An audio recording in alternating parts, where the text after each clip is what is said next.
नेक्रोमांसर of the shadows, अध्याय 1241। मैं उस पिशाच के बारे में बात नहीं कर रही हूँ, एशले ने कहा। मैं कह रही हूँ कि इवान वापस आ गया है। क्या? एशले के शब्दों को सुनकर अनास्तासिया चौंक गई और तुरंत संचार क्रिस्टल पर संदेश को देखा जिसे एशले ने उसके चेहरे के सामने धकेल दिया। उसने सिल्वन द्वारा अभी अभी भेजा गया संदेश पढ़ा और उसकी आंखों में धीरे धीरे एक अजीब भाव आ गया। उसने कुछ पिशाचों को मार डाला क्योंकि वे उसकी बहन को परेशान कर रहे थे। उसने संदेश पढ़ते हुए अपनी सांसों में बुदबुदाया। यह क्या है? अनास्तासिया ने एशले की ओर मुड़ते हुए पूछा। उसका भ्रम स्पष्ट था क्योंकि वह संदेश का अर्थ नहीं समझ पा रही थी। वह पहले भाग को समझ गई जिसने उन्हें सूचित किया कि इवान डार्क फॉरेस्ट में वापस आ गया है, लेकिन संदेश के दूसरे भाग ने उसे संदेहास्पद बना दिया कि सिल्वन उनके साथ खिलवाड़ कर रहा है। संदेश के अनुसार डार्क फॉरेस्ट में लौटने के बाद इवान का कुछ पिशाचों से संघर्ष हुआ क्योंकि वे उसकी बहन को परेशान कर रहे थे। ये पहली बार है जब मैंने सुना है कि मेरे पास एक पिशाच है भाभी, अनास्तासिया ने मन ही मन सोचा, एशले के समझाने का इंतजार करते हुए। हालांकि एशले भी अनास्तासिया की तरह ही हैरान लग रही थी। अपना सिर हिलाते हुए उसने कहा, मुझे नहीं पता, लेकिन चून की दादाजी ने संघर्ष के पैमाने के बारे में कुछ नहीं बताया, इसलिए मुझे संदेह है कि यह कोई गंभीर मामला है। एशले के बेपरवाह लहजे पर अनास्तासिया का मुंह झुंझलाहट में फड़क उठा। उसके लिए संघर्ष का पैमाना अप्रासंगिक था। जिस बात ने उसका ध्यान खींचा वह थी भाभी का यह अचानक दावा। चलो वापस चलते हैं, मैं देखना चाहती हूँ कि यह बहन कौन है जो कहीं से अचानक सामने आ गई है, उसने आखिरकार टेलीपोर्टेशन फॉर्मेशन की ओर चलते हुए कहा। अनास्तासिया के अचानक लिए गए फैसले से एशले चौंक गई और उसने उसे तुरंत रोक दिया। रुको, क्या तुम ये पुष्टि नहीं करना चाहती कि वह आदमी इस जगह को ढूंढ सकता है या नहीं? एशले के शब्दों पर अनास्तासिया रुक गई, उसके चेहरे पर एक उलझन भरा भाव था। उसने अपनी नज़र वापस होलोग्राफिक स्क्रीन पर घुमाई जिस पर ज़ाल्थोरक को ड्रैगन द्वीप के टेलीपोर्टेशन हॉल से एक लंबे, सुंदर युवक के साथ बाहर निकलते हुए दिखाया गया था, जिसकी गहरी लाल आंखें, स्टाइलिश काले बाल और पीली सफ़ेद त्वचा थी, जिससे वह ऐसा लग रहा था जैसे वह कभी सूरज की रोशनी के संपर्क में ही न आया हो। जैसे ही अनास्तासिया ने एलिस्टेयर को देखा, उसकी अभिव्यक्ति और भी परेशान हो गई। अंत में विचार विमर्श के एक पल के बाद उसने एक गहरी सांस ली और टेलीपोर्टेशन संरचना से पीछे हट गई। एलिस्टेयर को जो कुछ भी योजना बना रहा है उसे पूरा करने में बस कुछ घंटे लगेंगे। चलो बस इंतजार करते हैं और उसके बाद चले जाते हैं, उसने बुदबुदाया। उसकी नज़र होलोग्राफिक स्क्रीन पर टिकी हुई थी, मानो वह एलिस्टेयर को जल्दी से काम करने के लिए कह रही हो। एशले का मुंह तब खुला रह गया जब उसने देखा कि अनास्तासिया स्क्रीन को कैसे देख रही थी, लेकिन उसने टिप्पणी करने से परहेज किया। उसे डर था कि अगर उसने उसे परेशान किया तो अनास्तासिया उसे पीछे छोड़ सकती है। जैसे ही अनास्तासिया ने इंतजार करने का संकल्प लिया, एशले का संचार क्रिस्टल फिर से कंपन करने लगा। एशले ने सिल्वन द्वारा भेजे गए संदेश पर नजर डाली और उसके माथे पर पसीने की बूंदें दिखाई दीं। उसने सहज रूप से संदेश मिटाने की कोशिश की, लेकिन अनास्तासिया ने पहले ही क्रिस्टल को कंपन करते हुए देख लिया था। इससे पहले कि एशले संदेश मिटा पाती, उसे एहसास हुआ कि संचार क्रिस्टल उसके हाथों से गायब हो गया था, उसे पता भी नहीं चला। चौंककर उसने अनास्तासिया की ओर देखा जो अब क्रिस्टल को पकड़े हुए थी। उसकी संकुचित आंखें उसके अंदर की चीज़ों को देख रही थीं। हे, संदेश पढ़ने के बाद अनास्तासिया ने धीरे से हंसी, लेकिन एशले के लिए हंसी ने उसकी रीढ़ की हड्डी में सिहरन पैदा कर दी। उस बूढ़े आदमी की वास्तव में मृत्यु की इच्छा है, एशले ने सोचा, पहले से ही सिल्वन के अंतिम संस्कार की तैयारी के लिए खुद को तैयार कर रही थी। अनास्तासिया ने बिना कुछ कहे संचार क्रिस्टल को वापस एशले को फेंक दिया और टेलीपोर्टेशन संरचना की ओर चलना शुरू कर दिया। जब क्रिस्टल वापस लौटाया गया तो एशले ने राहत की सांस ली और फिर से संदेश पर नजर डाली। अपनी बहन को बचाने के बाद इवान उसे कहीं ले गया और डार्क फॉरेस्ट से गायब हो गया। अगली बार जब वह वापस आएगा तो शायद वह मेरे लिए कुछ नाती नातिन लेकर आएगा। हा, उस ड्रैगन लेडी जो दुनिया से भी बड़ी है, उसका खाना एक छोटी लड़की ने छीन लिया। क्या उसे लगता है कि मैं युद्ध के मैदान में स्क्रैप इकट्ठा करते हुए उदास महसूस कर रही हूँ और मुझे हंसाने के लिए ये संदेश भेज रही हूँ? एशले ने गंभीरता से सोचा, पहले से ही सिल्वन की मौत की कल्पना कर रही थी। क्या तुम आ रही हो? अनास्तासिया की तीखी आवाज़ ने उसे उसके विचारों से बाहर निकाला। हाँ मैडम, एशले ने जल्दी से जवाब दिया। अनास्तासिया के बगल में खड़े होने के लिए टेलीपोर्टेशन फॉर्मेशन की ओर तेजी से बढ़ रही थी। फॉर्मेशन को सक्रिय करने से पहले अनास्तासिया ने ड्रैगन आइलैंड्स के कोर को नियंत्रित करने के लिए पहले इस्तेमाल किए गए टोकन को निकाला और गुफा और टेलीपोर्टेशन फॉर्मेशन के लिए एक आत्मविनाश कमांड सेट किया। अब भले ही वे चले गए और एलिस्टेयर ने किसी तरह गुफा की खोज की, सब कुछ तुरंत नष्ट हो जाएगा। उसकी उपस्थिति का कोई निशान नहीं छोड़ेगा, विशेष रूप से उसके तराजू और शरीर के अन्य अंगों से तैयार की गई छिपी हुई संरचना। एशले ने विनाश कमांड सेट होते हुए देखा तो एक खेदजनक अभिव्यक्ति प्रदर्शित की, लेकिन उसने विरोध नहीं करने का फैसला किया। अगर गुफा की खोज की गई तो सभी सबूत मिटाने के महत्व को समझते हुए। चिंता मत करो, अनास्तासिया ने एशले की अभिव्यक्ति को देखते हुए कहा। भले ही यह जगह और टेलीपोर्टेशन फॉर्मेशन नष्ट हो जाए, मैं भविष्य में एक नया फॉर्मेशन स्थापित करने के लिए आपको यहाँ वापस लाऊंगा। फिर आप इसे अन्य संरचनाओं के अंतरिक्ष नोड से फिर से जोड़ सकते हैं। एशले ने सिर हिलाया, उसका मूड थोड़ा बेहतर हुआ। बिना किसी देरी के अनास्तासिया ने टेलीपोर्टेशन संरचना को सक्रिय कर दिया, जितनी जल्दी हो सके डार्क फॉरेस्ट में लौटने के लिए उत्सुक थी।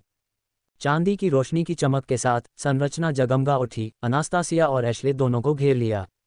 चलो देखते हैं कि यह अनजान भाभी कौन है, अनास्तासिया ने मन ही मन सोचा। जब वे गुफा से गायब हो गए, समुद्र के बीच में एक छोटे से द्वीप पर फिर से प्रकट हुए जहां संरचना का दूसरा छोर स्थित था। क्या आप इस संरचना को संशोधित कर सकते हैं ताकि इसे आपके द्वारा स्थापित किसी अन्य टेलीपोर्टेशन संरचना से जोड़ा जा सके? यदि हम सामान्य रूप से यात्रा करते हैं तो हमें ड्रार्ड्स की करीबी दुनिया तक पहुंचने में घंटों लगेंगे, द्वीप पर पहुंचने के बाद अनास्तासिया ने पूछा। एशले ने अपने पैरों के नीचे टेलीपोर्टेशन संरचना की जांच की और कुछ क्षणों के बाद सिर हिलाया। मैं इसे गेहेना साम्राज्य में स्थापित संरचना से जोड़ सकती हूँ। वहां से हम तुरंत ड्रार्ड्स की क्लोज वर्ल्ड में टेलीपोर्ट कर सकते हैं, एशले ने जवाब दिया, संशोधन शुरू करते हुए। कुछ ही मिनटों में उसने अपना काम पूरा कर लिया और अनास्तासिया को फॉर्मेशन को सक्रिय करने का संकेत दिया। एशले का संकेत पाकर अनास्तासिया ने इसे सक्रिय कर दिया और दोनों असीम महासागर से गायब हो गए, मुख्य भूमि पर लौट आए। एशले और अनास्तासिया को सिल्वन से इवान का वापसी संदेश मिलने से एक दिन पहले। वैसे तुम्हारा वह दोस्त भी ब्लड ड्रैगन की वजह से धरती पर भेजा गया था, काली आकृति ने कहा। इवान काली आकृति के शब्दों को सुनकर कुछ देर के लिए भ्रमित हो गया। उसे यकीन नहीं हुआ कि वह किसकी बात कर रहा था। हालांकि कुछ देर सोचने के बाद किसी का ख्याल मन में आया और उसकी आंखें सिकुड़ गईं। क्या तुम वैलेरी की बात कर रहे हो? उसने पूछा। हाँ, काली आकृति ने पुष्टि की। जब उसने वर्ल्ड डोमेन में प्रवेश करने के लिए अरोरा वर्ल्ड में टॉवर ऑफ असेंशन का उपयोग किया तो टॉवर ऑफ असेंशन की आत्मा ने तुरंत उसके भीतर की विसंगति को नोटिस किया, विशेष रूप से उसके कोर में मोनाक कोर की फीकी आभा। टॉवर ऑफ असेंशन की आत्मा पृथ्वी पर एल्ड्रिच प्राणियों से जुड़े चल रहे संकट से भी अवगत थी। इसलिए उसे वर्ल्ड डोमेन में भेजने के बजाय उसने उसे पृथ्वी पर भेज दिया, यह विश्वास करते हुए कि वह एल्ड्रिच प्राणियों के मुद्दे को हल करने और ब्लड ड्रैगन की रक्षा करने में सक्षम हो सकती है। इवान के चेहरे पर एक विचारशील भाव दिखाई दिया क्योंकि उसने काली आकृति के शब्दों को संसाधित किया। एक संक्षिप्त विराम के बाद उसने पूछा, अगर वैलेरी को एल्ड्रिच प्राणियों की समस्या को हल करने के लिए यहाँ भेजा गया था तो आपने उसे वर्ल्ड पैसेज को नष्ट करने के लिए अज़रागोथ वर्ल्ड में क्यों नहीं भेजा? काली आकृति ने अपना सिर हिलाया। तुम मजाक कर रहे हो? जब उसे यहाँ भेजा गया था तो वह सिर्फ एक एस रैंकर थी। भले ही उसके मूल में कुछ असामान्य था, फिर भी उसके लिए विश्व मार्ग को नष्ट करना असंभव था, भले ही मैंने उसे अज़रागोथ विश्व में भेजा हो, उसने कहा और जारी रखा। टॉवर ऑफ असेंशन की आत्मा ने उसे पृथ्वी पर इसलिए भेजा था ताकि अन्य शिकारियों को एल्ड्रिच प्राणियों के निरंतर हमलों का विरोध करने में मदद मिल सके और जब तक आप अपने शीर्षक एल्डोरिया शहर के मालिक का उपयोग करके विश्व डोमेन में प्रवेश न कर लें और यहां आकर मामले को स्वयं हल न कर लें, तब तक पर्याप्त समय मिल सके। इवान इस स्पष्टीकरण से विशेष रूप से आश्चर्यचकित नहीं था, क्योंकि वह पहले से ही इसका अधिकांश भाग समझ चुका था और बस अपनी धारणाओं की पुष्टि करना चाहता था। हालांकि उसे सबसे अधिक दिलचस्पी ब्लड ड्रैगन से थी। ब्लैक फिगर ने उसे जो कुछ भी बताया था उससे ये स्पष्ट था कि उसके कार्य मुख्य रूप से ब्लड ड्रैगन की रक्षा करने के उद्देश्य से थे। ये, जैसा कि फिगर ने उल्लेख किया, यूटोपिया की इच्छा से प्राप्त निर्देशों में से एक था। कुछ समय पहले इवान ब्लड ड्रैगन के अंदर था, ब्लडलाइन इनहेरिटेंस स्टेप्स पर चढ़ रहा था। हालांकि उसने ड्रैगन के केवल एक छोटे से हिस्से का ही पता लगाया था, लेकिन इसकी अनोखी और रहस्यमय प्रकृति जल्दी ही स्पष्ट हो गई थी। फिर भी वह अभी भी यह नहीं समझ पाया था कि इसे इतना महत्वपूर्ण क्यों माना जाता है। इस ब्लड ड्रैगन में इतना महत्वपूर्ण क्या है? उसने कुछ देर सोचने के बाद पूछा। काली आकृति ने तुरंत कोई जवाब नहीं दिया। इसके बजाय उसने अपने ही एक सवाल के साथ जवाब दिया। ब्लडलाइन इनहेरिटेंस स्टेप्स की 10,000 सीढ़ियां चढ़ने के बाद आपने इसके बारे में क्या सीखा? इवान ने अप्रत्याशित प्रश्न पर भौहें चढ़ाईं, लेकिन सच्चाई से जवाब देने का फैसला किया। सीढ़ी के प्रत्येक चरण में एक अलग जाति की रक्तरेखा होती है, साथ ही उस जाति की आत्मा का एक अंश भी होता है। यदि मैं उस आत्मा के अंश को सफलतापूर्वक हरा देता हूं, तो मैं उसकी रक्तरेखा को अपने में समाहित कर सकता हूं, जिससे मेरी रक्तरेखा जागृति की प्रगति आगे बढ़ेगी। साथ ही इन आत्मा के अंशों के विरुद्ध बार बार लड़ने से मेरी आत्मा को संयमित करने में मदद मिलती है। ये काफी सटीक वर्णन है, काली आकृति ने सिर हिलाते हुए कहा। ये रक्तरेखा विरासत चरणों के मूल उद्देश्य को स्पष्ट करता है। आकृति का स्वर फिर थोड़ा बदल गया क्योंकि उसने दूसरा प्रश्न पूछा, क्या आप जानते हैं कि रक्तरेखा विरासत चरणों में कितने चरण हैं? इवान ने चढ़ाई शुरू करने से पहले ही इस प्रश्न पर विचार किया था, लेकिन सटीक अनुमान नहीं लगा सका, इसलिए उसने अपना सिर हिला दिया। आपने कुछ मिनट पहले ही रक्त आत्मसात का पहला स्तर पूरा किया है, काली आकृति ने कहा।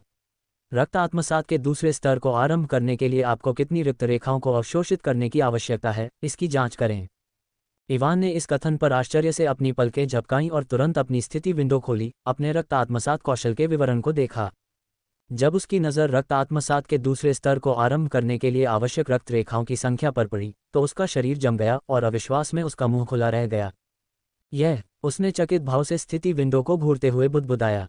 रक्त आत्मसात के दूसरे स्तर को आरंभ करने के लिए अवशोषित करने के लिए आवश्यक रक्त रेखाओं की संख्या 10,000 वर्तमान प्रगति 10,000 बटा 1 करोड़ == 10 मिलियन। उसने फुसफुसाया। आवश्यकता की विशालता ने उसके सिर को चकरा दिया। रक्त आत्मसात के दूसरे स्तर को आरंभ करने के लिए उसे जिन रक्त रेखाओं की आवश्यकता थी, वे आरंभिक 10,000 से बढ़कर 10 मिलियन हो गई थीं। अचानक उसे काली आकृति का पिछला प्रश्न याद आया और एहसास होते ही उसकी आंखें चौड़ी हो गईं। तुमने मुझसे पूछा कि रक्त रेखा विरासत चरणों में कितने चरण हैं। चूंकि प्रत्येक चरण में एक अलग रक्त रेखा होती है और मुझे दूसरे स्तर को आरंभ करने के लिए 10 मिलियन रक्त रेखाओं की आवश्यकता है, तो क्या इसका मतलब है कि 10 मिलियन चरण हैं? संभावना ने उसे झकझोर कर रख दिया। शुरू में उसने मान लिया था कि चरणों की संख्या 1 लाख से अधिक नहीं होगी, लेकिन अगर उसका अनुमान सही है और वास्तव में 10 लाख सीढ़ियां हैं, तो उसे यकीन नहीं है कि वह आत्मा के टुकड़े के हमलों के लगातार हमले को झेलकर ऊपर तक चढ़ पाएगा या नहीं। नहीं, काली आकृति ने अपना सिर हिलाया, 10 लाख सीढ़ियां नहीं हैं। इस स्पष्टीकरण पर इवान ने राहत की सांस ली। हालांकि काली आकृति के अगले शब्दों ने उसके शरीर को अकड़ दिया। रक्तरेखा विरासत की सीढ़ियों में ब्रह्मांड की शुरुआत से लेकर अब तक मौजूद हर एक जाति की रक्तरेखा है। सीढ़ियों की संख्या अरबों, शायद खरबों में गिनी जा सकती है। यहाँ तक कि मुझे भी सही संख्या के बारे में निश्चित नहीं है। इवान की सांस अटक गई। इस रहस्योद्घाटन ने उसे स्तब्ध कर दिया। उसके चेहरे पर अविश्वास का मुखौटा था। यह विचार की सीढ़ियों में अस्तित्व में मौजूद हर जाति की रक्तरेखाएं हैं, लगभग समझने के लिए बहुत बड़ा था। एक पल के बाद उसने सीढ़ियों पर चढ़ने के अपने उद्देश्य पर फिर से ध्यान केंद्रित किया और धीमे स्वर में पूछा, चूंकि वहां अरबों या खरबों सीढ़ियां हैं, तो क्या इसका मतलब है कि मुझे अपनी वंशावली को पूरी तरह से जगाने के लिए उन सभी पर चढ़ना होगा? और सबसे महत्वपूर्ण बात यह है कि मुझे पूरी तरह से जागृत होने के लिए इन सभी रक्त रेखाओं को क्यों अवशोषित करना होगा? चूंकि वहां अरबों या खरबों सीढ़ियां हैं, तो क्या इसका मतलब है कि मुझे अपनी वंशावली को पूरी तरह से जगाने के लिए उन सभी पर चढ़ना होगा? और सबसे महत्वपूर्ण बात यह है कि मुझे अपनी वंशावली को पूरी तरह से जगाने के लिए इन सभी रक्त रेखाओं को क्यों अवशोषित करना होगा? इवान के सवाल को सुनकर काली आकृति ने अपने कंधे उचकाए और बेपरवाही से जवाब दिया, आपको क्यों लगता है कि यूटोपिया और अन्य निचली दुनिया जैसी जगहों की तुलना में पृथ्वी पर समय अलग तरह से बहता है? काली आकृति के शब्दों पर इवान की आंखें सिकुड़ गईं। आपका मतलब है कि पृथ्वी पर समय अलग तरह से बहने का कारण रक्त कालकोठरी है? बेशक, काली आकृति ने पुष्टि की। अपनी वंशावली को पूरी तरह से जगाने के लिए आपको ब्रह्मांड की शुरुआत से मौजूद सभी जातियों की रक्त रेखाओं को अवशोषित करने की आवश्यकता है। यदि आप सीढ़ियों के शीर्ष पर चढ़ जाएं और रक्तवंश विरासत सीढ़ियों से प्रत्येक रक्तवंश को अवशोषित कर लें, तो इसमें हजारों वर्ष लगेंगे। हालांकि अन्य क्षेत्रों की तुलना में पृथ्वी पर समय के फैलाव के कारण इस प्रक्रिया को केवल कुछ वर्षों में संघनित किया जा सकता है। जब काली आकृति ने पुष्टि की कि उसे वास्तव में अपने वंश को पूरी तरह से जगाने के लिए रक्तवंश विरासत चरणों में अरबों या यहाँ तक कि खरबों सीढ़ियों पर चढ़ने की जरूरत है, तो इवान ने एक तेज सांस ली और उसका सिर चक्कर खा गया। साथ ही इस आवश्यकता के पीछे के कारण के बारे में उसकी जिज्ञासा कि उसे अपने वंश को जगाने के लिए इतने सारे रक्तवंशों को अवशोषित करने की आवश्यकता क्यों थी, और भी प्रबल हो गई। इवान की बढ़ती जिज्ञासा को देखते हुए काली आकृति ने अपना हाथ हिलाया और उनके आसपास का दृश्य बदल गया। यह उन यादों के अगले भाग में परिवर्तित हो गया जो इवान ने तब देखी थी जब वह प्राचीन के मकबरे के अंदर लकड़ी की झोपड़ी में प्रवेश किया था। डंपिंग ग्राउंड का परिचित दृश्य सड़ती हुई लाशों से अटा पड़ा था और अवशेषों को खाने वाले राक्षसों से भरा हुआ था, जिससे इवान गहरी सांस लेने लगा। अध्याय 901। उसने अपनी नज़र घुमाई और एक छोटे बच्चे को पहाड़ के ऊपर लेटा हुआ देखा। सड़ी गली लाशें। बच्चे को चारों ओर छिपकली और मगरमच्छ जैसे राक्षस घेरे हुए थे, जो कोमल ताजे मांस को देखकर लार टपका रहे थे। अचानक राक्षसों में से एक ने अपना मुंह खोला और बच्चे की ओर छलांग लगाई, उसे एक ही घूंट में निगलने के लिए तैयार। जैसे ही राक्षस बच्चे को छीनने वाला था, स्विश, एक हरी बेल निकली, राक्षस को पकड़कर घसीटती हुई ले गई। उसी समय वुश वुश वुश ढेरों जगह पर लकड़ी के हजारों कांटे उभर आए, गोलियों की बौछार की तरह बरसने लगे। राक्षसों की गगनभेदी दहाड़ पूरे इलाके में गूंज उठी और कुछ ही सेकंड में राक्षस और सड़ती लाशें कीमा बन गईं। इवान इस दृश्य से बेपरवाह रहा, क्योंकि उसने लकड़ी की झोपड़ी में घुसते ही ये दृश्य देख लिया था। उसने लाशों के ढेर के ऊपर अपनी नज़र घुमाई। आसमान से गिरती चांदनी में नहाया हुआ, लंबे हरे बालों, सुनहरी आंखों और दयालु चेहरे वाला एक नर योगिनी वहां खड़ा था, जो अव्यवस्था के बीच लेटे हुए बच्चे को घूर रहा था। हालांकि इवान इस योगिनी से कभी व्यक्तिगत रूप से नहीं मिला था, लेकिन जैसे ही उसने उसे देखा, उसके चेहरे पर एक जटिल भाव उभर आया और उसने अंदर ही अंदर आह भरी। वह निश्चित रूप से वह आदमी है। उसने अपनी सांसों में बुदबुदाया, एक पुरानी घटना को याद करते हुए जब उसने पहली बार अपने नस्लीय कौशल को जगाया था, रीपर का क्रोध। रीपर के क्रोध को अनलॉक करने से पहले इवान ने एक स्मृति को अनलॉक किया था, जिसमें उसने एक एल्फ की विकृत लाश देखी थी, जिसने स्पष्ट रूप से लंबे समय तक और कष्टदायी यातना को सहन किया था। अध्याय 734। उस लाश को देखने के बाद ही उसे अत्यधिक क्रोध आया, जिससे उसकी नस्लीय कौशल जागृत हुई। हालांकि उस स्मृति से लाश पूरी तरह से विकृत हो गई थी, इवान ने तुरंत पहचान लिया कि जिस एल्फ ने अभी अभी बच्चे को बचाया था, वह वही था जिसे उसने अपनी स्मृति में देखा था। एल्फ की प्रताड़ित लाश की अप्रिय याद को दबाने के लिए गहरी सांस लेते हुए इवान ने पूछा, तुम मुझे ये स्मृति फिर से क्यों दिखा रहे हो? काली आकृति ने तुरंत प्रतिक्रिया नहीं दी। इसके बजाय उसने देखा कि एल्फ ने धीरे से बच्चे को उठाया, जिसके चेहरे पर अभी भी उसके वंश के भीतर संघर्ष के कारण पीड़ा के निशान थे, और चला गया। जब एल्फ डंपिंग ग्राउंड से गायब हो गया, तो ब्लैक फिगर ने आखिरकार अपना मुंह खोला और धीमी आवाज में बोला, आपको अपने खुद के रक्त को जगाने के लिए इतने सारे रक्त को अवशोषित करने की आवश्यकता है। इसका कारण इस आदमी से जुड़ा हुआ है। भले ही उसने आपको राक्षसों से बचाया हो, लेकिन आपके रक्त में संघर्ष के कारण आपको कुछ दिनों के बाद मर जाना चाहिए था। हालांकि इस एल्फ ने कुछ ऐसा किया जिसने पूरे ब्रह्मांड की दिशा बदल दी। ब्लैक फिगर के शब्दों पर इवान की धड़कनें तेज हो गईं और उसने जल्दी से पूछा, उसने क्या किया? हालांकि इवान की निराशा के लिए ब्लैक फिगर ने अपना सिर हिला दिया। मुझे नहीं पता कि उसने क्या किया। हालांकि उसने जिस तरीके का इस्तेमाल किया, उसने आपकी रक्त रेखा के साथ समस्या को हल कर दिया। जहां तक ब्रह्मांड के पाठ्यक्रम को बदलने की बात है, आप इसे मुझसे बेहतर जानते हैं। इवान चुप रहा, उसका मन यूनिवर्सल ट्री और ओरिजिन यूनिवर्स के विनाश की ओर चला गया, वे घटनाएं जो उसने बाद में की थीं, क्योंकि एल्फ ने उसे बचाया था। अगर एल्फ ने उसे नहीं बचाया होता, तो यूनिवर्सल ट्री और ओरिजिन यूनिवर्स बाद में नष्ट नहीं होते। चूंकि आप मुझे ये स्मृति दिखा सकते हैं, इवान ने एक विराम के बाद कहा, आपको और अधिक पता होना चाहिए कि क्या हुआ था, है न? नहीं, काली आकृति ने अपना सिर हिलाते हुए उत्तर दिया, मैं आपको ये स्मृति नहीं दिखा रहा हूँ। ये स्मृति ब्लडलाइन इनहेरिटेंस टेप्स में संग्रहीत है और आपको इसलिए पता चली क्योंकि आपने ब्लड एसिमिलेशन का पहला स्तर पूरा किया है। आप कह रहे हैं कि इस बात की बहुत अधिक संभावना है कि ब्लडलाइन इनहेरिटेंस टेप्स में अन्य यादें दर्ज हैं और मैं उन्हें आगे चढ़ने पर देख सकता हूँ। इवान ने भौहें सिकोड़ते हुए पूछा, मुझे कैसे पता चलेगा? काली आकृति ने जवाब दिया, मैं वह नहीं हूँ जिसने सीढ़ियाँ बनाई हैं। मेरी जिम्मेदारी केवल ब्लड डेंगोन की रक्षा करना है। जहाँ तक सीढ़ियों में और भी यादें अंतर्निहित हैं, मैं नहीं कह सकता। इवान ने इस उत्तर पर और भी भौहें सिकोड़ीं। यद्यपि काली आकृति इसकी पुष्टि नहीं कर सकी, लेकिन उसे यह प्रबल अनुभूति थी कि योगिनी ने अपने वंश में संघर्ष को कैसे हल किया। इसका रहस्य कहीं न कहीं वंशानुक्रम के चरणों में छिपा हुआ था। इवान ने ब्लडलाइन इनहेरिटेंस टेप्स पर चढ़कर उन यादों के बारे में सोचा जिन्हें वह अनलॉक कर सकता है, और उसकी आंखें दृढ़ संकल्प के साथ दृढ़ हो गईं। हालांकि जब उसे याद आया कि उसने अभी जो याद देखी थी, वह इसलिए प्रकट हुई थी क्योंकि उसने ब्लडलाइन एसिमिलेशन का पहला स्तर पूरा कर लिया था, तो उसका मुंह फड़कने से नहीं बच सका। क्या मुझे चरणों में दर्ज एक और याद को देखने के लिए दूसरा ब्लडलाइन एसिमिलेशन पूरा करना होगा? उसने अपनी सांसों में बुदबुदाया, ब्लडलाइन एसिमिलेशन के दूसरे स्तर को आरंभ करने के लिए 1,00,000 सीढ़ियां चढ़ने के विचार से व्यथित महसूस कर रहा था। मुझे इसके बारे में सोचना बंद कर देना चाहिए, या मैं पागल हो सकता हूँ, इवान ने आखिरकार कहा, अपने विचारों को साफ करने और अपना ध्यान वापस काली आकृति की ओर मोड़ने के लिए अपना सिर हिलाते हुए। वह भारी भरकम आदमी माइथ्रेनोर का सार क्लोन कब से पृथ्वी पर है? और क्या तुम उसके साथ काम कर रहे थे? इवान के सवाल पर काली आकृति थोड़ी शर्मिंदा हुई और उसने अपना सिर हिलाया। मुझे वास्तव में नहीं पता कि वह कब और कैसे पृथ्वी पर आया, उसने स्वीकार किया। हालांकि मैं पृथ्वी की इच्छा हूं, मैं ग्रह पर हर एक व्यक्ति की सक्रिय रूप से निगरानी नहीं कर सकता।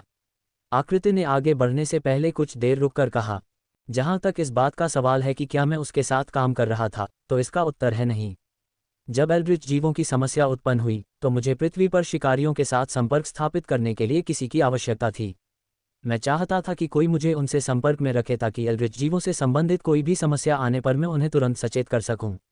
इसलिए मैंने उस समय पृथ्वी पर सबसे शक्तिशाली शिकारी को अपना प्रवक्ता बनने और मुझे दूसरों से जोड़ने के लिए चुना। ये स्पष्टीकरण सुनकर इवान का मुंह थोड़ा सा फड़क उठा और उसने अवाक स्वर में पूछा, और आपने जो सबसे शक्तिशाली शिकारी चुना वह संयोग से माइथ्रेनोर का सार क्लोन था? मुझे नहीं पता था कि वह माइथ्रेनोर का सार क्लोन था, काली आकृति ने रक्षात्मक रूप से उत्तर दिया। तुम्हारे पृथ्वी पर आने से पहले उसने कोई असामान्यता नहीं दिखाई थी। तुम्हारे पृथ्वी पर आने के बाद ही उसने अपना असली स्वरूप प्रकट किया। इवान ने अपनी आंखें घुमाईं, काले फिगर के स्पष्टीकरण को पूरी तरह से अविश्वसनीय पाया। तो वह आदमी ब्लड डेंगॉन के बाहर क्या कर रहा था? मुझे मत बताओ कि तुमने उसे वहां मेरे साथ खिलवाड़ करने के लिए कहा था। बिल्कुल नहीं, काले फिगर ने जोर से अपना सिर हिलाते हुए कहा। जिस क्षण मुझे एहसास हुआ कि वह एक सार क्लोन था, मैं उसे खत्म करना चाहता था। उसकी शक्तियां बहुत अधिक शक्तिशाली थीं और वह पृथ्वी के लिए एक गंभीर खतरा था। इस प्रक्रिया में उसके द्वारा ब्लड डेंगॉन को नष्ट करने की संभावना का उल्लेख नहीं करना। हालांकि भले ही मैं उसे खत्म करना चाहता था, मैं उसका कुछ नहीं कर सकता था। भले ही मैंने पृथ्वी की सारी शक्ति जुटाई हो, यह एक मध्यम स्तर के रैंक 3 कोर रिवॉल्वर के खिलाफ बेकार होता। जारी रखने से पहले काले फिगर ने क्षण भर के लिए विराम लिया, यह महसूस करते हुए कि मेरे लिए उससे निपटना असंभव था। मैंने आपकी वापसी का इंतजार करने का फैसला किया, लेकिन तुम्हारे आने से पहले ऐसा लग रहा था कि माइथ्रेनोर के सार क्लोन को एहसास हो गया था कि मैं उसे खत्म करना चाहता हूं, और उसने मुझ पर हमला कर दिया, जिसका उद्देश्य मेरी चेतना को पूरी तरह से मिटा देना था। हालांकि क्योंकि मैं पृथ्वी पर सब कुछ नियंत्रित करता हूं, इसलिए मैं समय रहते सीलबंद ब्लड डेंगॉन को खोलने में कामयाब रहा, और इससे पहले कि वह मुझे नष्ट कर सके, मैं यहां छिप गया। चूंकि ब्लड डेंगॉन एक बहुत ही खास जगह है, इसलिए वह भी मेरी अनुमति के बिना अंदर नहीं जा सकता। तो तुम क्या कह रहे हो? तुम उस आदमी से हार गए और तुम्हारे पास यहाँ छिपने के अलावा कोई विकल्प नहीं था? इवान ने अपने चेहरे पर एक अजीब सी नज़र के साथ पूछा। काले रंग की आकृति ने सिर हिलाया, अपने हाथ फैलाते हुए हार मान ली। मैं वास्तव में नहीं जानता कि वह आदमी क्या योजना बना रहा है। वह पृथ्वी पर क्यों आया, या वह तुम्हें ब्लड डेंगॉन में प्रवेश करने से क्यों रोकना चाहता था? काले रंग की आकृति ने स्वीकार किया। लेकिन मैं एक बात की पुष्टि कर सकता हूँ। इवान की आंखें सिकुड़ गईं क्योंकि वह काले रंग की आकृति के जारी रहने का इंतजार कर रहा था। काले रंग की आकृति ने उसकी ओर देखा और गंभीर स्वर में बोला, मुझे नहीं पता कि माइथ्रेनोर का सार क्लोन पृथ्वी पर क्या कर रहा था, लेकिन मैं पुष्टि कर सकता हूं कि उसका असली शरीर यूटोपिया में है। इसलिए वापस जाने के बाद सावधान रहना। इवान तब दंग रह गया जब उसने सुना कि माइथ्रेना वर्तमान में यूटोपिया में है। जहां तक उसे पता था, अनास्तासिया के अलावा यूटोपिया में कोई प्रोजेनिटर नहीं था।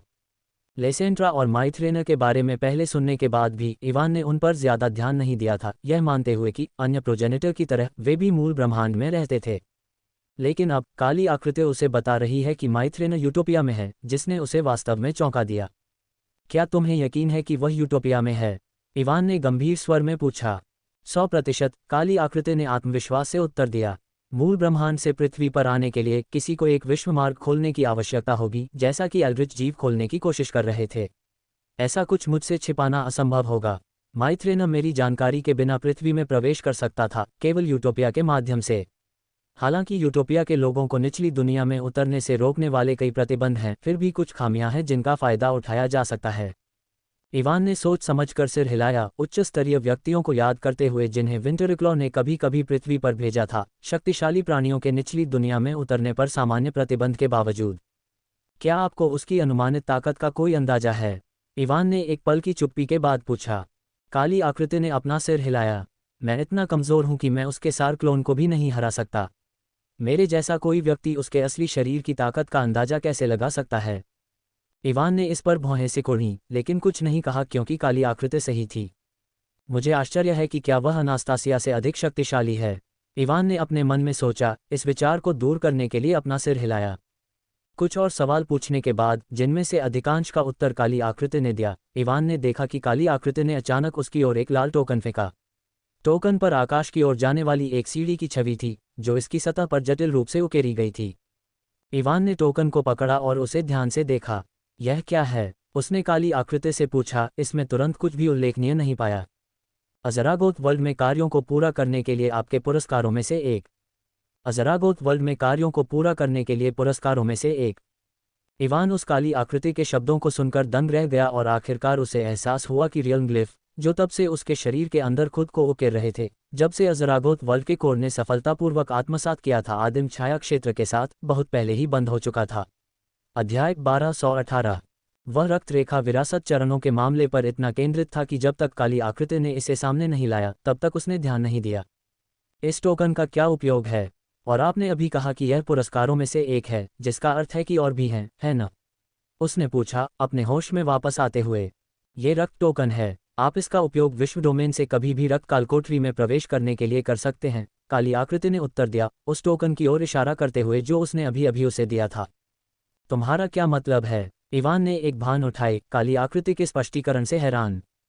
वह समझ नहीं पाया कि उसे फिर से रक्त कालकोठरी में प्रवेश करने की आवश्यकता क्यों होगी।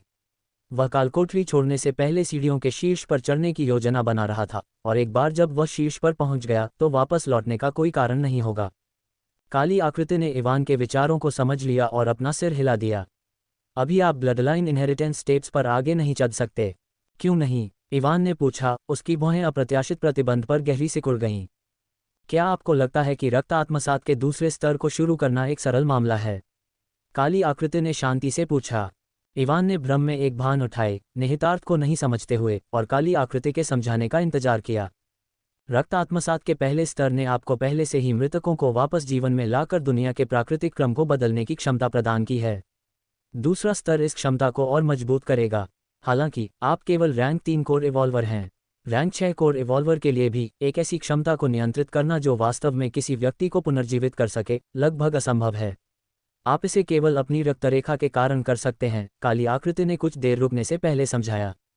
इस क्षमता का एकमात्र दोष यह है कि जब भी आप इसका उपयोग करते हैं तो यह आपके भाग्य को स्थायी रूप से 1% कम कर देता है। ये दोष वर्तमान में आपके प्रबंधन की क्षमता के भीतर है और आपको बहुत अधिक प्रभावित नहीं करता है। लेकिन यदि आप इस क्षमता को और बढ़ाने के लिए ऊपर चढ़ने और रक्त आत्मसात के दूसरे स्तर को आरंभ करने का प्रयास करते हैं तो इसके परिणाम आपकी सहन करने की शक्ति से अधिक होंगे। इवान चुप हो गया क्योंकि उसने काली आकृति के स्पष्टीकरण को संसाधित किया और महसूस किया कि यह सही था। एक पल के चिंतन के बाद उसने काली आकृति को देखा और पूछा, तो आप सुझाव दे रहे हैं कि मुझे रक्त आत्मसात के दूसरे स्तर को आरंभ करने का प्रयास करने से पहले अपनी रैंक बढ़ानी चाहिए? बिल्कुल, काली आकृति ने सिर हिलाकर पुष्टि की। आपको आगे चढ़ने का प्रयास करने से पहले रैंक 4 या यहाँ तक कि रैंक 5 के शिखर तक पहुँचने का लक्ष्य रखना चाहिए। मेरा विश्वास करो, जीवन और मृत्यु को नियंत्रित करने की शक्ति का उपयोग करना उतना आसान नहीं है जितना लगता है। इवान ने उसके शब्दों पर गंभीरता से विचार किया और सहमति में सिर हिलाया। मैं समझ गया। तो एक बार जब मैं अपने कोर की रैंक बढ़ा लूंगा तो मैं यहाँ वापस आने और चढ़ाई जारी रखने के लिए इस ब्लड टोकन का उपयोग कर सकता हूँ। ये सही है, लेकिन याद रखें, आप इस टोकन का उपयोग यूटोपिया में नहीं कर सकते। आपको इसे सक्रिय करने से पहले विश्व डोमेन में प्रवेश करना होगा, काली आकृति ने चेतावनी दी। क्या ऐसा इसलिए है क्योंकि मुझे पृथ्वी पर लौटने के लिए एक विश्व चैनल खोलने के लिए टॉवर ऑफ असेंशन की आत्मा की मदद की ज़रूरत है? इवान ने कनेक्शन को महसूस करते हुए उत्सुकता से पूछा। बिल्कुल, काली आकृति ने उसकी ओर कुछ और फेंकने से पहले पुष्टि की। इवान ने आइटम को पकड़ा और उसकी जांच की और पाया कि यह ओरिजिन रून सार का एक और टुकड़ा था। ओरिजिन रून सार के टुकड़े को देखकर उसकी आंखें उत्साह से चमक उठीं और उसने जल्दी से पूछा, ओरिजिन रून सार के अन्य 2 टुकड़े कहाँ हैं? अब तक उसने हंटर मुख्यालय भवन में ओरिजिन रून सार का एक टुकड़ा प्राप्त किया था और अब ये दूसरा था। यदि वह शेष 2 टुकड़े पा सकता है तो वह एक पूर्ण ओरिजिन रून सार बनाने में सक्षम होगा, जिसका उपयोग वह अपने प्राइमर्डियल रून में से एक को ओरिजिन रून में विकसित करने के लिए कर सकता है। ब्लड में प्रवेश करने के लिए उसकी प्रेरणाओं में से एक कालकोठरी का पहला काम मूल रून सार के अन्य टुकड़ों का पता लगाना था, क्योंकि उसके द्वारा एकत्रित की गई जानकारी के अनुसार हंटर मुख्यालय में उसे जो टुकड़ा मिला था वह रक्त कालकोठरी से आया था। हालांकि उसकी निराशा के लिए काली आकृति ने उसके प्रश्न के उत्तर में अपना सिर हिला दिया। मुझे नहीं पता कि अन्य 2 टुकड़े कहाँ हैं। पृथ्वी पर मूल रून सार के केवल 2 टुकड़े थे। केवल 2? इवान ने भौहें सिकुड़ी, उसका चेहरा काला पड़ गया। इन 2 टुकड़ों को रक्त कालकोठरी के अंदर किसने रखा? वे पहले से ही वहां थे जब मुझे पहली बार होश आया और यूटोपिया की इच्छा से रक्त कालकोठरी की रक्षा करने का आदेश मिला, काली आकृति ने उत्तर दिया। इवान चुप हो गया, उसके विचार यूटोपिया की इच्छा की ओर मुड़ गए। चूंकि यूटोपिया की इच्छा ने इस व्यक्ति को रक्त कालकोठरी की रक्षा करने का निर्देश दिया था, इसलिए यह अत्यधिक संभावना है कि यह शेष 2 टुकड़ों का स्थान जानता हो। जैसे ही इवान इस पर विचार कर रहा था, काली आकृति ने अपनी उंगली उसकी ओर उठाई, जिससे चांदी सफ़ेद ऊर्जा की एक गेंद उसके सामने हवा में तैरने लगी। इवान ने हैरान भाव से ऊर्जा गेंद की जांच की। उसने अपनी स्थिति विंडो का उपयोग करके इसका विश्लेषण करने की कोशिश की, लेकिन कोई जानकारी नहीं दिखाई दी। यह क्या है? उसने उलझन में पूछा। एक बार जब आप इसका उपयोग करते हैं तो ये तुरंत आपके कोर की रैंक को एक निचले स्तर तक बढ़ा देगा, जब तक आप रैंक 5 से नीचे हैं, काली आकृति ने समझाया। लेकिन ध्यान रखें, यह आपको केवल एक निचले स्तर तक बढ़ने में मदद कर सकता है, यह आपको एक प्रमुख रैंक पार करने की अनुमति नहीं देगा। इवान की आंखें आश्चर्य से चमक उठीं। क्या आपका मतलब है कि अगर मैं इसे अभी उपयोग करता हूं, तो मेरी रैंक मध्य स्तर रैंक 3 से बढ़कर शीर्ष रैंक 3 हो जाएगी? ये सही है, काली आकृति ने पुष्टि की। लेकिन मैं मध्य स्तर रैंक 4 तक पहुंचने के बाद इसका उपयोग करने की सलाह देता हूं, ताकि आप तुरंत शीर्ष रैंक 4 कोर रिवॉल्वर बन सकें। इवान ने सहमति में सिर हिलाया, क्योंकि वह भी यही सोच रहा था। हालांकि उसे इस बात का थोड़ा अफसोस था कि एनर्जी बॉल उसे एक बड़ी रैंक पार करने में मदद नहीं कर सकी, फिर भी वह इसकी क्षमता से संतुष्ट था। अगर इससे मुझे एक बड़ी रैंक पार करने में मदद मिल सकती, तो मैं रैंक 3 के शिखर तक पहुंचने के लिए यहाँ कुछ और दिन रुकता और फिर इसका इस्तेमाल करके तुरंत रैंक 4 कोर रिवॉल्वर बन जाता। उसने सोचा, अपना सिर हिलाते हुए फिर से अपना ध्यान काली आकृति पर केंद्रित किया। अज़रागोथ दुनिया छोड़ने के लिए निम्नलिखित कार्य पूरे करें। 1. सम्राट वेलगोथ को मारें, पूरा हुआ। 2. विश्वमार्ग को बंद करें, पूरा हुआ। 3. कृत्रिम दुनिया अज़रागोथ को नष्ट करें, पूरा हुआ। कार्यों को पूरा करने के लिए पुरस्कार: मूल रून सार का एक टुकड़ा, रक्त टोकन, मामूली रैंक उन्नति योग। इवान रक्त कालकोठरी के बाहर खड़ा था, उसकी नज़र उसके सामने अधिसूचना पर टिकी हुई थी, जिसे काली आकृति द्वारा पुरस्कार सौंपे जाने के बाद अपडेट किया गया था। अधिसूचना देखने पर जब उसने देखा कि दूसरे और तीसरे कार्य को पूरा के रूप में चिन्हित किया गया था, तो वह आश्चर्यचकित नहीं हुआ, लेकिन जब उसने देखा कि पहला कार्य भी पूरा हो गया था, तो वह भ्रमित महसूस करने से खुद को रोक नहीं सका और काली आकृति से पूछा कि इसे भी पूरा क्यों चिन्हित किया गया था। काली आकृति की प्रतिक्रिया ने मामले को स्पष्ट कर दिया। इसमें बताया गया कि पहले कार्य का उद्देश्य सम्राट वेलगोथ को मारना, ये सुनिश्चित करना था कि इवान के अज़रागोथ दुनिया से पृथ्वी पर लौटने के बाद वेलगोथ भविष्य में कोई दूसरा विश्व चैनल नहीं खोल पाएगा। हालांकि इवान ने सीधे वेलगोथ को नहीं मारा था, लेकिन उसने वेलगोथ को नया विश्व चैनल बनाने में असमर्थ बनाकर इस मुद्दे को प्रभावी ढंग से हल कर दिया था। इस वजह से पहला कार्य भी पूरा हो गया था। इवान को सभी पुरस्कार सौंपने के बाद काली आकृति ने उसे निर्देश दिया कि जब वह रैंक 4 के शिखर पर पहुंच जाए या रैंक 5 तक पहुंच जाए, तभी वह रक्त आत्मसात के दूसरे स्तर को आरंभ करने के लिए तैयार होगा। इससे पहले कि काली आकृति उसे कालकोठरी से बाहर भेजे, इवान ने एक और ज़रूरी मामले के बारे में पूछने का अवसर लिया: विंटरक्लॉ द्वारा पूरी पृथ्वी पर खोले गए पोर्टलों से कैसे निपटा जाए। काली आकृति ने उसे आश्वस्त किया कि यह समस्या कोई बड़ी बात नहीं थी। इसने बताया कि अतीत में पृथ्वी की इच्छा पोर्टल्स को बंद करने में असमर्थ थी, क्योंकि ग्रह के नियम बहुत कमज़ोर थे। हालांकि ट्री ऑफ लाइफ के प्रेत के हाल ही में हस्तक्षेप के साथ पृथ्वी के नियमों की ताकत में काफ़ी वृद्धि हुई थी, जिससे पोर्टल्स को बंद करना संभव हो गया। काली आकृति ने कहा कि वह पिछले कई महीनों से माइथ्रेना के सार क्लोन से खुद को बचाने के लिए ब्लड डेंगॉन के भीतर छिपी हुई थी। यही वजह है कि उसने अब तक पोर्टल्स को बंद नहीं किया था। अब जब इवान ने क्लोन को नष्ट कर दिया था, तो वह आखिरकार डेंगॉन को छोड़ सकता था और पोर्टल्स को बंद करने की प्रक्रिया शुरू कर सकता था। पोर्टल्स की समस्या के अलावा इवान ने काली आकृति से ये भी पूछा कि यूटोपिया में कैसे वापस लौटना है, क्योंकि उसका शीर्षक एल्डोरिया सिटी का मालिक अभी भी कूल डाउन पर था। अगर वह शीर्षक का उपयोग कर सकता था, तो वह वर्ल्ड डोमेन जा सकता था और यूटोपिया में वापस टेलीपोर्ट करने के लिए टॉवर ऑफ असेंशन की आत्मा से सहायता मांग सकता था। लेकिन अब जब शीर्षक अभी भी ठंडा था, तो उसके पास यूटोपिया लौटने का कोई रास्ता नहीं था। वापस जाने के मुद्दे पर काली आकृति ने उसे चिंता न करने के लिए कहा और उसे निर्देश दिया कि जब वह जाने के लिए तैयार हो जाए तो उससे संपर्क करे। काली आकृति के अनुसार वह टॉवर ऑफ असेंशन की आत्मा से संपर्क कर सकता है, इसलिए उसे यूटोपिया वापस भेजना मुश्किल नहीं होगा। इन मुद्दों के अलावा इवान ने काली आकृति से उन अन्य रहस्यों के बारे में भी पूछा जो उसे परेशान कर रहे थे। उनमें से एक स्मृति थी जो उसने तब अनुभव की थी जब वह प्राचीन के मकबरे के अंदर लकड़ी की झोपड़ी में प्रवेश किया था। उस स्मृति में उसने खुद को पृथ्वी पर एक अस्पताल में एक नवजात शिशु के रूप में देखा और काली आकृति अस्पताल में प्रकट हुई थी और उस पर एक रहस्यमय क्षमता का इस्तेमाल किया था। अध्याय 900। जब इवान ने इसके बारे में पूछा तो काली आकृति ने समझाया कि उसने उस समय उसकी रक्तरेखा पर एक मुहर लगाई थी। भले ही उस समय उसकी रक्तरेखा निष्क्रिय थी, फिर भी वह डूम ब्रिंगर रक्तरेखा थी और उसका शरीर सील के बिना उसकी शक्ति को संभाल नहीं पाता। इवान ने अपनी मृत्यु से एक दिन पहले अपने अजीब व्यवहार के लिए भी स्पष्टीकरण मांगा। उस स्मृति में उसने काली आकृति को अपने पास आते देखा था और इवान ने उस आकृति से इस तरह बात करना याद किया जैसे कि वे परिचित हों, भले ही उसे यकीन था कि वह उससे पहले कभी नहीं मिला था। अध्याय 899। काली आकृति ने समझाया कि उस समय एजरोथ की आत्मा का एक अंश इवान की चेतना में था और उसने उस मुलाकात के दौरान कुछ समय के लिए अपने शरीर पर नियंत्रण कर लिया था और वह काली आकृति से बातचीत करने वाला व्यक्ति था। ये सुनकर इवान को एजरोथ की आत्मा के टुकड़े की याद आई जिसने प्राचीन के मकबरे में लड़ाई के दौरान उसकी मदद की थी, जहां उसका सामना बैफोमेट और एल्ड्राकर से हुआ था। हालांकि एजरोथ की आत्मा का टुकड़ा एक शक्तिशाली तुरुप का पत्ता था जो मुझे एल्ड्राकर और अन्य रैंक 6 कोर इवॉल्वर्स जैसे विरोधियों को हराने में मदद करने में सक्षम था, लेकिन किसी और के द्वारा मेरे शरीर को नियंत्रित करने का विचार वास्तव में परेशान करने वाला है। मुझे खुशी है कि अब मेरी चेतना में कोई आत्मा का टुकड़ा नहीं बचा है। इवान ने अपने मन को शांत करने के लिए एक गहरी सांस लेते हुए खुद से सोचा। उसने अपने पीछे ब्लड डंगोन के छिपे हुए आयाम पर नजर डाली। हालांकि डंगोन छिपा हुआ था, अपनी आंखों की रसातल क्षमता का उपयोग करके वह अभी भी इसकी उपस्थिति को महसूस कर सकता था। आखिरी नजर डालने के बाद वह मुड़ा और चलने लगा। जैसे जैसे इवान चलता गया उसने अपनी आध्यात्मिक इंद्रियों को सक्रिय किया, पूरी पृथ्वी को स्कैन किया और राहत की बात यह रही कि उसने पाया कि विंटरक्लॉ द्वारा खोले गए पोर्टल धीरे धीरे बंद हो रहे थे। इस दृश्य ने उसे आश्वस्त किया, क्योंकि उसे काले रंग की आकृति की पोर्टल्स को बंद करने की क्षमता के बारे में कुछ संदेह था। आखिरकार उन्हें विंटरक्लॉ ने बनाया था, जो यूटोपिया के सबसे शक्तिशाली व्यक्तियों में से एक है। ब्लड डंगोन छोड़ने के बाद इवान लियोन और अन्य लोगों से मिलने गया, जिनसे वह पृथ्वी पर लौटने पर पहली बार मिला था, और उन्हें सूचित किया कि वह जा रहा है। ट्री ऑफ लाइफ और एलिसिया के हस्तक्षेप के कारण वे रैंक 1 कोर इवॉल्वर्स तक भी आगे बढ़ गए थे। इवान ने अगले दिन पृथ्वी छोड़ने की तैयारी करने से पहले उनसे मिलने और अन्य छोटी मोटी बातों को संभालने में कुछ समय बिताया।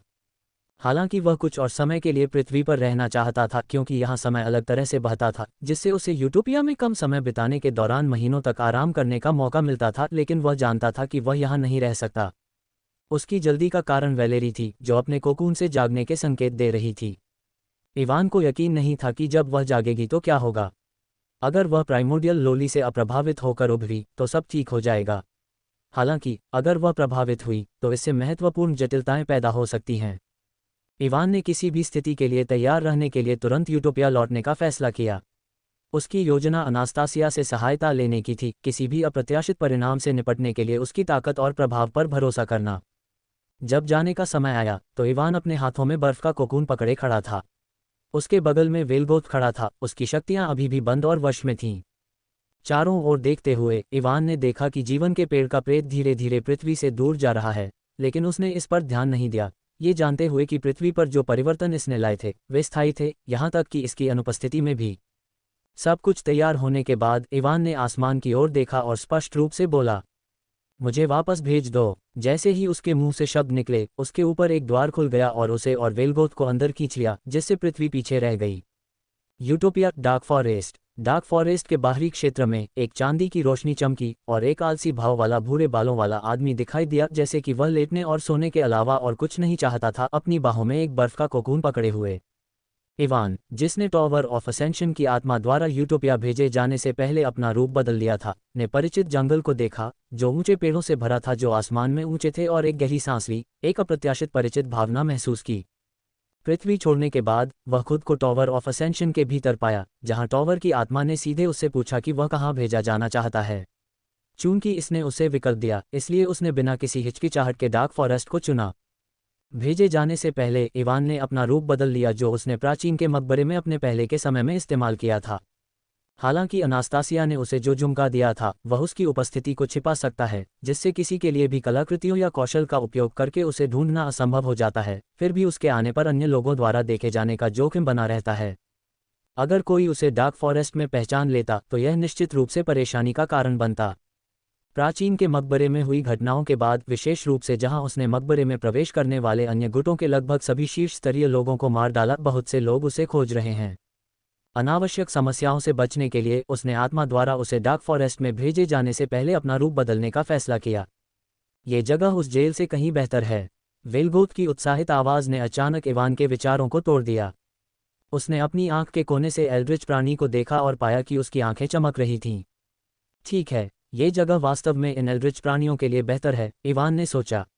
मेरे विपरीत, जो अज़रागोथ दुनिया में सभी अवधारणाओं को स्पष्ट रूप से समझ सकता था और वैचारिक ऊर्जा की मेरी समझ को बढ़ा सकता था, ये प्राणी ऐसा नहीं कर सकते थे।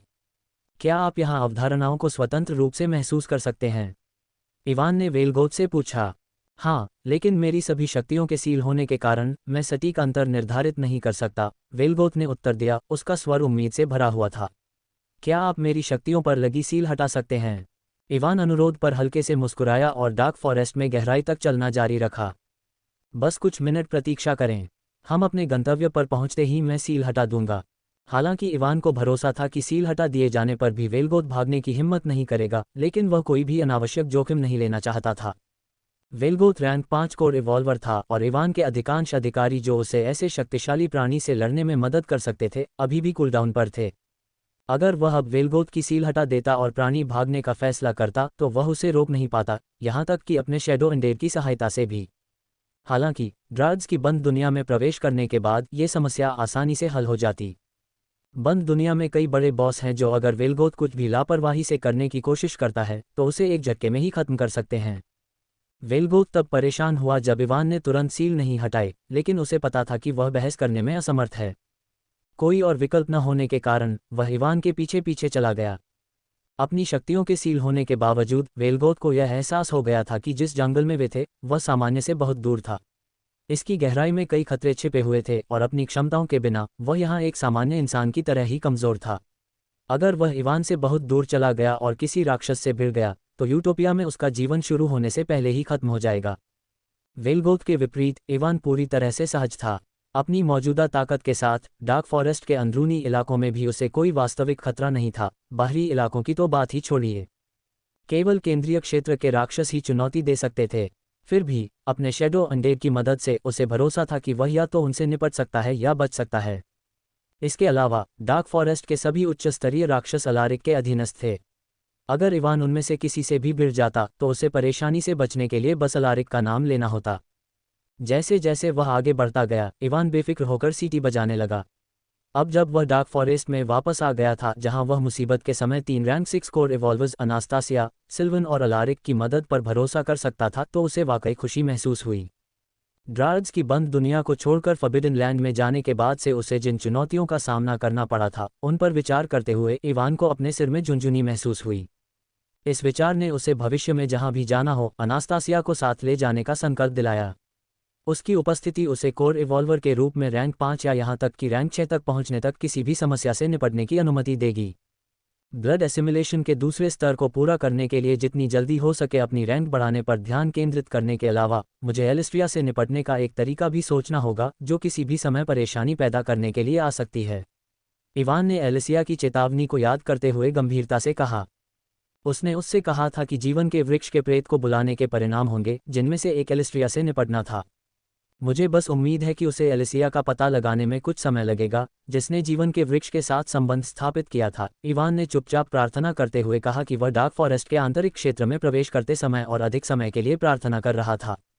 जंगल के आंतरिक क्षेत्र के भीतर वह जानता था कि एशले द्वारा स्थापित कई छिपे हुए टेलीपोर्टेशन फॉर्मेशन थे। इन फॉर्मेशन से ड्रार्ड्स की बंद दुनिया तक पहुंच की अनुमति मिलती है। वेलगोथ को ऐसे ही एक छिपे हुए फॉर्मेशन के स्थान की ओर ले जाते हुए इवान ने अचानक थोड़ी दूरी से लड़ाई की आवाज़ें सुनी।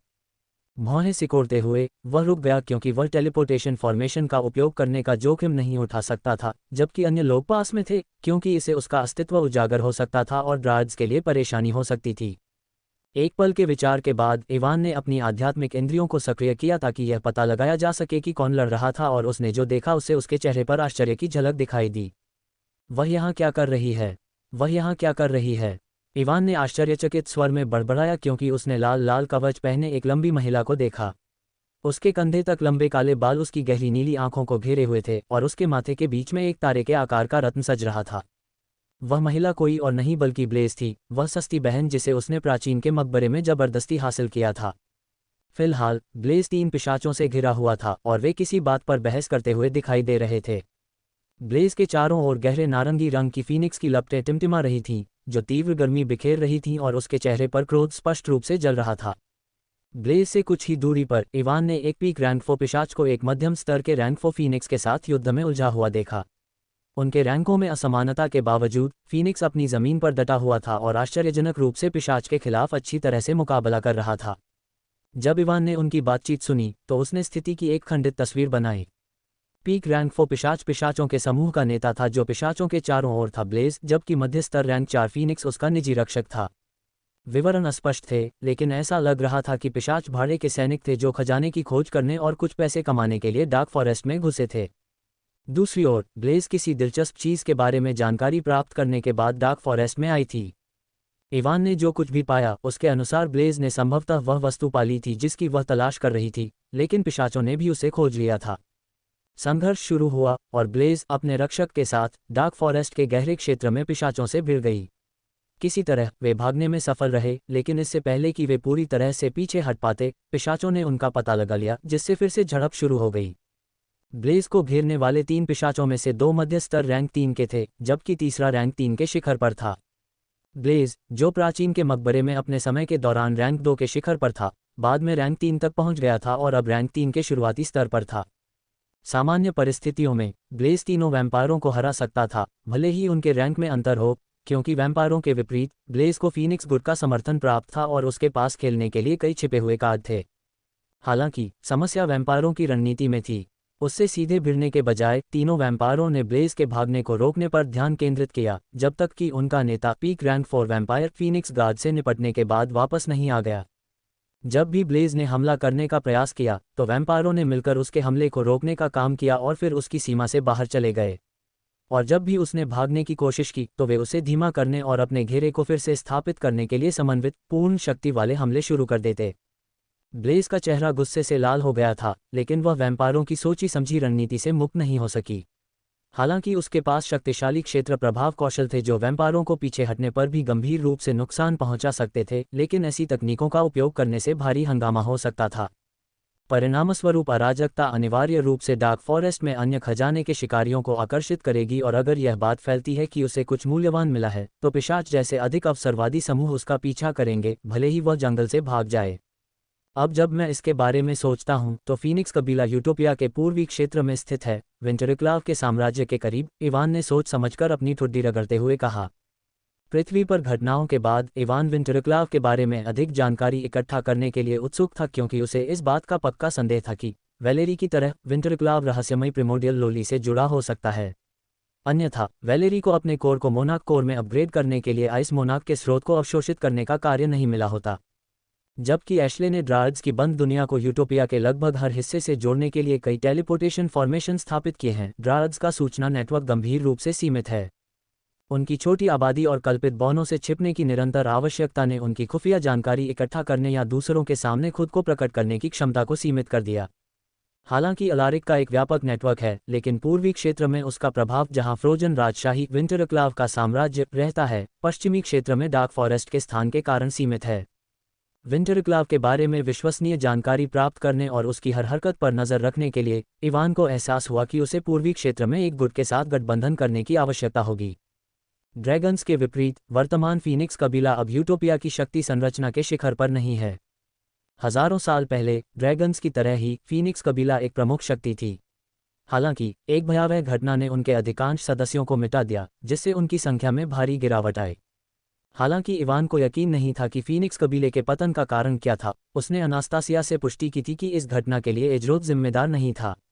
उसे अनास्तासिया से इस बात की पुष्टि करने की आवश्यकता थी, क्योंकि जब भी उसे बड़े पैमाने पर नरसंहार की कहानियां मिलती थीं तो अक्सर एजरोथ ही अपराधी निकलता था। सौभाग्य से अनास्तासिया ने उसे आश्वस्त किया कि एजरोथ का फीनिक्स कबीले के पतन में कोई हाथ नहीं था, हालांकि वह बारीकियों से अनजान थी। हालांकि फीनिक्स कबीले की स्थिति ड्रार्ड्स जितनी भयानक नहीं है, लेकिन यह आदर्श से बहुत दूर है, इसलिए उन्हें अपने पक्ष में लाना मुश्किल नहीं होना चाहिए। अगर मैं उन्हें अपने पक्ष में ला सकता हूं तो वे विंटरक्लाव की गतिविधियों पर नजर रखने में मेरी मदद करने के लिए एकदम सही सहयोगी होंगे। इवान ने वापस जाने के बाद अनास्तासिया और अन्य लोगों के साथ इस मामले पर चर्चा करने पर विचार करते हुए कहा। विंटरक्लाव के बारे में उसकी चिंता इस संभावना से उपजी थी कि एलिस्ट्रिया के अलावा विंटरक्लाव भी उसकी तलाश में आ सकता है। जब विंटरक्लाव ने पृथ्वी पर पोर्टल खोले तो निस्संदेह यह इसलिए था क्योंकि उसने किसी तरह वैलेरी का पता लगा लिया था।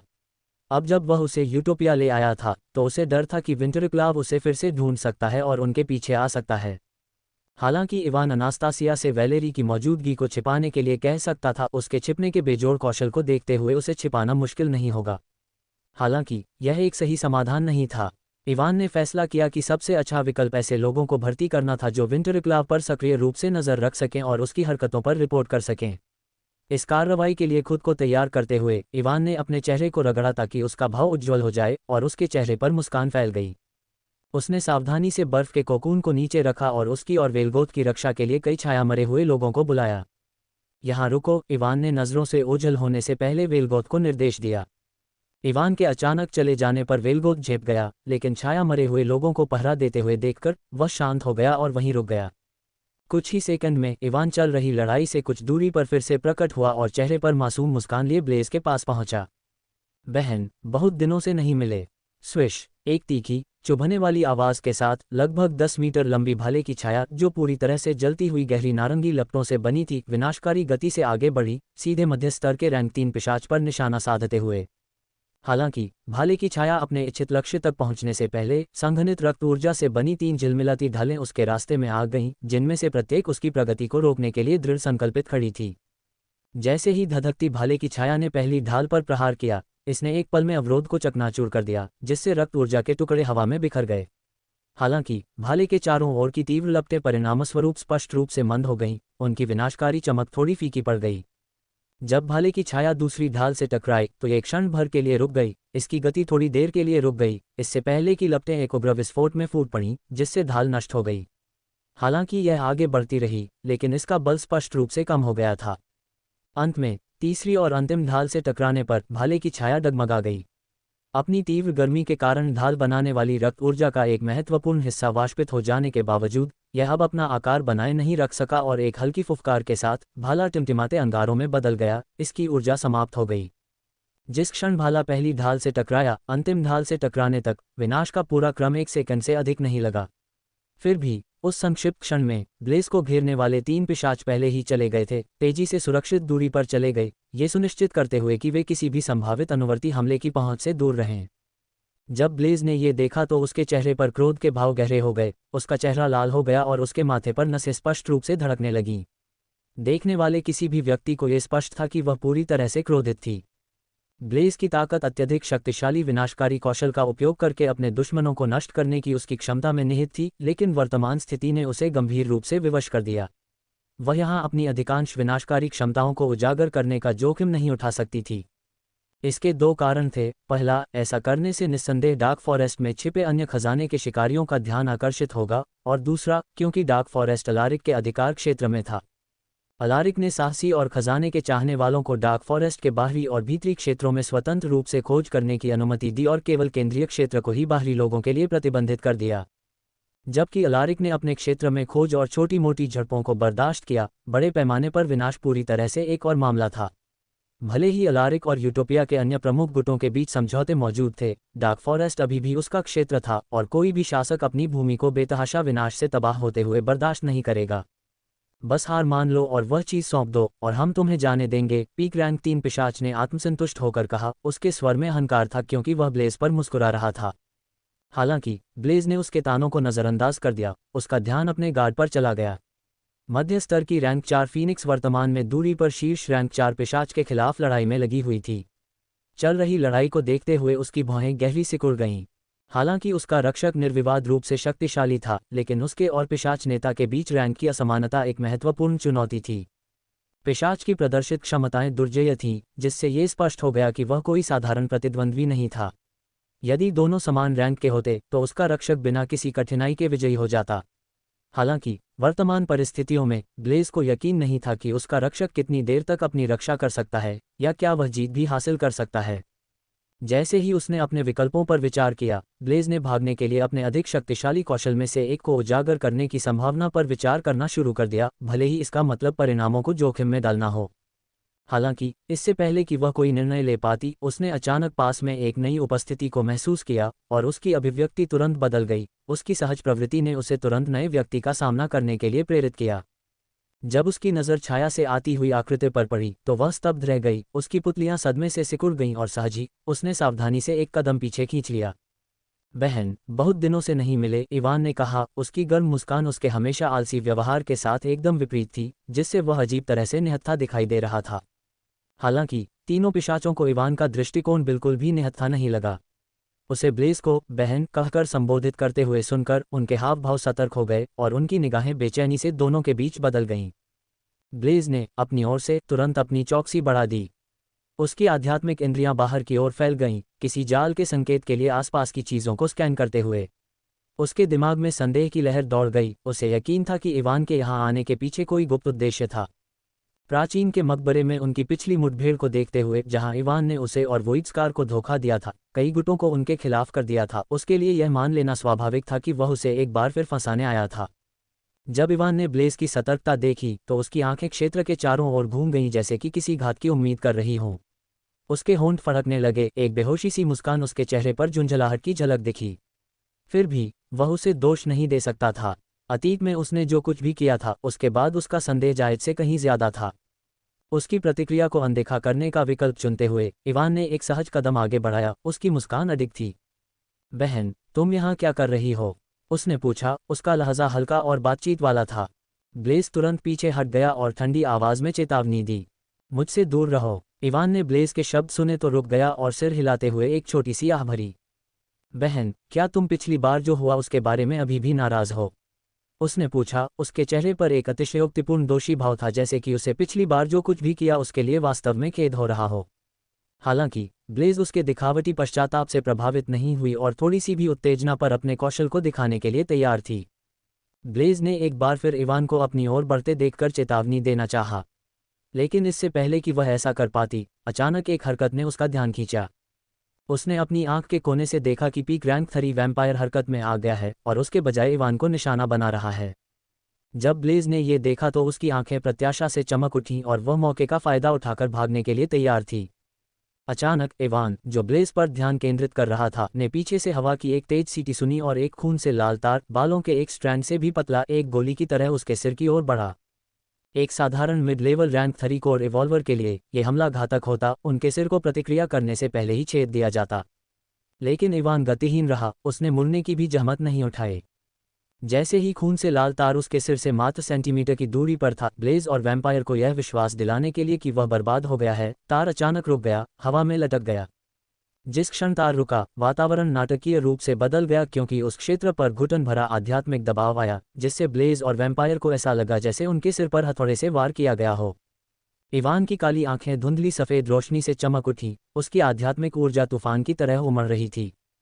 ब्लड डेंगॉन में बिताए समय ने उसकी आध्यात्मिक शक्ति को काफ़ी हद तक बढ़ा दिया था। हर 1000 कदम चढ़ने के साथ उसकी आत्मा दूधिया सफ़ेद ऊर्जा में नहा गई थी, जिससे वह मजबूत और परिष्कृत हो गई थी।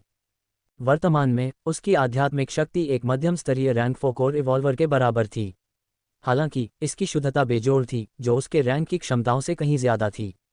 जहां एक बार उसकी शक्ति एक विशाल अशांत महासागर थी, वह अब एक ठोस नियंत्रित कोर में संघनित हो गई थी। खूनी लाल तार को रोकने के बाद इवान ने 3 वैम्पायरों को देखा और एक विचार मात्र से आध्यात्मिक ऊर्जा की मूर्त लहरें छोड़ दीं। आध्यात्मिक शक्ति के दबाव में तीनों पिशाच जम गए, उनके शरीर ऐसे स्थिर हो गए जैसे कि किसी अदृश्य हाथ ने उन्हें पकड़ रखा हो। इवान पहली बार टेलीकिनेसिस के लिए अपनी आध्यात्मिक शक्ति का उपयोग कर रहा था, नियंत्रण के साथ संघर्ष कर रहा था, और क्योंकि वह बल को ठीक से नियंत्रित नहीं कर सका, धमाका, एक पिशाच का सिर अचानक फट गया। दूसरों के प्रतिक्रिया करने से पहले ही वह एक भयानक पेस्ट में बदल गया। जब उन्होंने ये देखा तो शेष 2 पिशाचों की आंखें भय से चौड़ी हो गईं और वे भागने के लिए बेताब हो गए। जब इवान बल को ठीक से नियंत्रित नहीं कर पाया तो उसने भौहें सिकुड़ी, अपनी सटीकता की कमी से नाखुश था, लेकिन जल्दी से कंधे उचका दिए, क्योंकि वह अभी भी उन्हें एक छाया मरे हुए में बदल सकता था, भले ही उनके सिर फट जाएं। बिना किसी देरी के उसने शेष 2 पिशाचों पर दबाव बढ़ा दिया और अगले ही पल धमाका, धमाका, 2 और धमाकेदार आवाजें गूंजी और दोनों पिशाचों के सिर एक साथ फट गए, जिससे उनके पीछे सन्नाटा छा गया। ब्लेज ने अपने सामने चौंकाने वाले दृश्य को देखा, उसकी आंखें अविश्वास में खुली हुई थीं। उसने शुरू में स्थिति का फायदा उठाने की योजना बनाई थी, इवान पर पिशाचों के हमले का इस्तेमाल भागने के लिए एक विकर्षण के रूप में किया। हालांकि खून और मस्तिष्क के पदार्थ को जमीन पर बिखरा हुआ और पिशाचों की सिरहीन लाशों को देखकर उसने तुरंत यह विचार छोड़ दिया, क्योंकि उसे लगा कि अगर उसने भागने की कोशिश की तो उसका भाग्य भी उनके जैसा ही होगा, उसका शरीर अत्यधिक आध्यात्मिक शक्ति द्वारा मांस के पेस्ट में कुचल दिया जाएगा। पिशाचों को मारने के बाद इवान ने शांति से उनके शवों को निकाला और उन्हें अपने भंडारण रिंग के अंदर संग्रहित किया। उसने उन्हें छाया मरे में बदलने से परहेज किया, क्योंकि वह ब्लेज के सामने ऐसी हरकतें नहीं करना चाहता था। एक बार शवों को हटा दिए जाने के बाद इवान ब्लेज का सामना करने के लिए मुड़ा। जिस क्षण उसकी नज़र उस पर पड़ी, फीनिक्स ने बेचैनी से अपने दिल को जकड़ा हुआ महसूस किया और उसने अवचेतन रूप से एक कदम पीछे हट लिया। हालांकि इवान ने ब्लेज की सतर्क अभिव्यक्ति को अनदेखा कर दिया और अपने चेहरे पर मुस्कान के साथ उसके पास गया। तुम मुझसे क्या चाहते हो? ब्लेज ने हकलाते हुए कहा, अपनी आवाज़ को शांत रखने की कोशिश करते हुए लेकिन घबराहट को छिपाने में विफल रही। इवान उसके बगल में रुक गया, उसने जवाब देते समय अपनी आवाज़ को सहज रखा। तुम्हारा क्या मतलब है? मुझे क्या चाहिए? मुझे अपनी बहन को आखिरी बार देखे हुए बहुत समय हो गया है। बेशक, मैं बस तुम्हारे साथ एक अच्छी बातचीत करना चाहता हूँ। इवान के शब्दों को सुनकर ब्लेज ने मन ही मन कोसा। अगर मैं तुम्हारी कही एक भी बात पर विश्वास करता तो मैं फीनिक्स के बजाय मुर्गी बन जाता। उसने गहरी सांस ली, खुद को स्थिर किया और अपनी आंखें सिकोड़ लीं। क्या तुम भी मुझसे वह चीज़ लेने आए हो? उसने कड़वाहट से पूछा। अगर यह सिर्फ वैम्पायर होते तो उसे पूरा भरोसा था कि वह बच सकती थी, भले ही यह मुश्किल होता। लेकिन इवान को अपनी आध्यात्मिक शक्ति से वैम्पायर को आसानी से कुचलते हुए देखने के बाद उसका आत्मविश्वास पूरी तरह से टूट गया था। उसने पहले भी कई शक्तिशाली व्यक्तियों का सामना किया था जो आध्यात्मिक शक्ति में माहिर थे, लेकिन उसने कभी किसी मध्यम स्तर के रैंक 3 कोर रिवॉल्वर को इतनी विनाशकारी शक्ति के साथ इसे इस्तेमाल करते नहीं देखा था। यहाँ तक कि एक पीक रैंक 4 कोर रिवॉल्वर के लिए सिर्फ आध्यात्मिक शक्ति का उपयोग करके एक पीक रैंक 3 कोर रिवॉल्वर को मारना एक बेहद मुश्किल काम है। फिर भी इवान ने इसे ऐसे किया जैसे ये बच्चों का खेल हो। हालांकि उसे यकीन नहीं था कि उसने इतनी शक्ति कैसे हासिल की, लेकिन उसे यकीन था कि उसकी आध्यात्मिक ऊर्जा असाधारण रूप से मजबूत और असंभव रूप से शुद्ध थी। ऐसे प्रतिद्वंद्वी के खिलाफ भले ही उसने अपनी सभी क्षमताओं का इस्तेमाल किया हो, उसे संदेह था कि वह अपनी जमीन पर टिकी रह पाएगी क्योंकि वह उसे मारने से पहले ही उसे मार सकता था। प्रतिक्रिया करने का मौका। जब इवान ने ब्लेज का कड़वा सवाल सुना तो वह कुछ पल के लिए चौंक गया। तो अब मुझे चोर समझ लिया गया है, उसने अवाक भाव से सोचा। लेकिन फिर उसे प्राचीन के मकबरे में इस्तेमाल की गई विभिन्न चालें याद आईं और अपनी मोटी चमड़ी के बावजूद उसे शर्मिंदगी महसूस हुई और उसने महसूस किया कि ब्लेज के लिए ये सोचना सामान्य बात है कि वह उसे लूटने के लिए यहाँ आया है, ठीक वैम्पायर की तरह। एक पल की चुप्पी के बाद उसने अपनी बेचैनी को छिपाने के लिए एक धार्मिक भाव अपनाया और जवाब दिया। आप किस बारे में बात कर रही हैं, बहन? मैं वास्तव में यहाँ आया था क्योंकि मैंने देखा कि आप मुसीबत में हैं, उसने गंभीर स्वर में कहा। अगर मैं आपको लूटना चाहता तो मुझे इतनी परेशानी से गुजरने की ज़रूरत नहीं थी। अपनी ताकत के साथ मैं बिना किसी प्रयास के जो चाहता हूँ उसे आसानी से ले सकता हूँ। ब्लेज ने जवाब देने के लिए अपना मुंह खोला, लेकिन जल्दी से उसे फिर से बंद कर दिया क्योंकि वह जानती थी कि वह सही था। अगर इवान अपनी ताकत से उसे लूटना चाहता तो उसे कोई खेल खेलने की ज़रूरत नहीं होती। कुछ देर चुप रहने के बाद उसने गहरी सांस ली और पूछा, अगर तुम मुझे लूटना नहीं चाहती तो तुमने मेरी मदद क्यों की? इवान उसके सवाल पर मुस्कुराया और जवाब दिया, क्या मैंने तुम्हें पहले ही नहीं बताया था? हमारी आखिरी मुलाकात को बहुत समय हो गया है। मैं बस तुमसे एक अच्छी बातचीत करना चाहता था। ब्लेज के मुंह से उसके जवाब पर हंसी फूट पड़ी, उसके चेहरे पर साफ साफ कह रहा था, मुझे एक पल के लिए भी तुम पर यकीन नहीं होता। उसकी शंकालु निगाहों को देखकर इवान आगे बढ़ा और लापरवाही से उसके कंधे पर हाथ रख दिया, जैसे कि वे पुराने दोस्त हों। तुम ऐसा क्यों कर रही हो, बहन? मैं वास्तव में तुमसे एक अच्छी बातचीत करना चाहता हूँ। ब्लेज ने तुरंत उसका हाथ झटक दिया और उसे घूर कर देखा।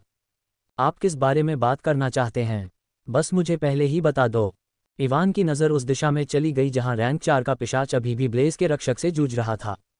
फिर अपनी आध्यात्मिक ऊर्जा को केंद्रित करते हुए उसने ब्लेज को उसके सुरक्षात्मक क्षेत्र में घेर लिया। चलो बात करने के लिए कोई दूसरी जगह ढूंढते हैं, उसने शांति से कहा।